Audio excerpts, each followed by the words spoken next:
This just goes to show how the mad push for net zero and EVs steamrollers any other environmental effect. All we care about is getting to net zero and nobody cares how we get there. Whether it's child labour for cobalt mining in the Congo or cutting down protected trees to build wind and solar farms, or whether it's stripping the planet of every single rare earth element to build batteries for EVs, none of it matters. Nowhere is this better demonstrated than in the projected lifespan of EVs. Once upon a time, a car would last for perhaps 20 years or more. Some old Mercedes models are still going from the 1970s and before. Now that is being truly environmentally conscious. But we're being told to change our EVs like we change our smartphones every couple of years as the technology improves. Nobody can say with a straight face that EVs are anything other than a complete disaster for the planet. Welcome back to M-Guy, British engineer and lawyer, now Sydney-based YouTuber. Be sure to follow me on the usual socials for more content, links in the description, and please make sure you're subscribed and have enabled all notifications so you don't miss out on any future videos. If you want to really help the environment, buy a second-hand petrol car and keep it going as long as possible. While we may all need the latest and greatest iPhone, although I'm still on an iPhone 12 and see no reason to upgrade until or unless it breaks, it's not the case with cars. Models from the last 20 plus years are still perfectly good. You can usually retrofit CarPlay or Android Auto if you want, and the build quality of those older cars is often way better than the modern junk. But in our future electrified world, we're expected to treat EVs like a disposable item. Keep them for a couple of years, then chuck them out and get a new one. How in God's name is this supposed to help the environment? Electric car fire sale, a major warning to Aussies. Volatile. New technology, depreciation and its effects on the motoring industry have been highlighted as issues every EV owner should know. Electric cars are praised as the future of the motoring industry due to their zero emissions and high-tech offerings, but car experts have revealed there's a financial downside to jumping on the bandwagon. Bitree data shows Aussies hold onto their vehicles for an average of 11 years and 3 months. However, Paul Marrick estimates electric vehicle EV owners would have a fraction of that timeline. Basically, 2 years is the maximum you want to be spending in an EV, the carexpert.com.au founder told Yahoo Finance. Wow, so if as an example we take 1 million car owners, over a period of 11 years, they would consume 1 million regular cars.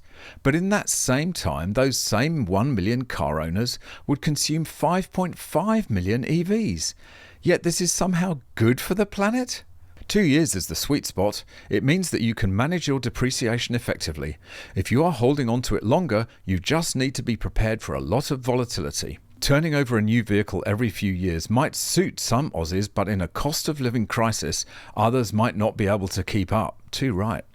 Depreciation happens on almost every car, but EVs are particularly hurt by this trend because of the industry's rapidly changing improvements. Savings.com.au describes car depreciation as the silent killer of vehicles, and this could be even more relevant for owners of electric cars.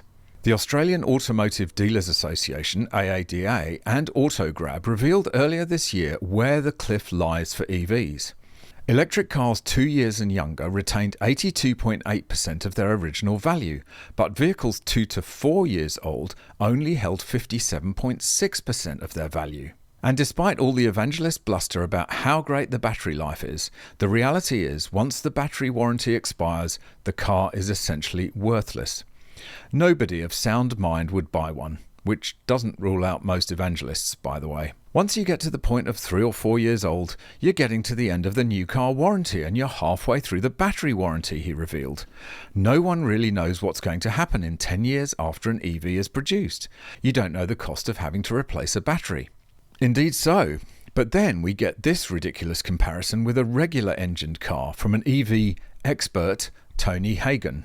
A lot of people assume that once the battery warranty has expired, they need to replace the battery, which is absolutely not true, he explained. Most petrol and diesel cars these days have a 5-year warranty on their engine, and you don't need a new engine after 5 years. Okay, so this is complete BS. There's a world of difference between a mechanical engine, which, if maintained properly, can go on for 40, 50, 60 years, like the little A-Series engine in my MG Midget, and a soggy bag of wet chemicals, which is degrading from the moment the battery is made, and which will inevitably at some point fail. But to this guy, they're just the same. Similarly, with an EV battery after 8 years, which is typically the battery warranty, you don't need a new battery. A battery in an EV is designed to last the life of the vehicle. Okay, well, let's take, say, 15 years. How many cars need a new engine after 15 years? 5% maybe? 10% possibly? It's going to be a tiny fraction of the total. But how many EVs will need a new battery after 15 years? Answer: virtually all of them. It's just the nature of a chemical battery that is essentially designed to degrade, compared to a mechanical engine. This is the kind of slippery misinformation that the EV fanboys use to fool the uninitiated. And yes, before you all pile in on the comments and say, well, I see engines wear too. Yes, they do, of course. But the kind of wear they experience doesn't make the car worthless after 8 years. It's basically just running in. Anyway, EVs are regarded as disposable items, just like smartphones. Once the latest and greatest comes out, you ditch the old one and buy a new one. Except how can this possibly be good for the environment? How can it possibly be saving the planet? There's a simple answer: it isn't.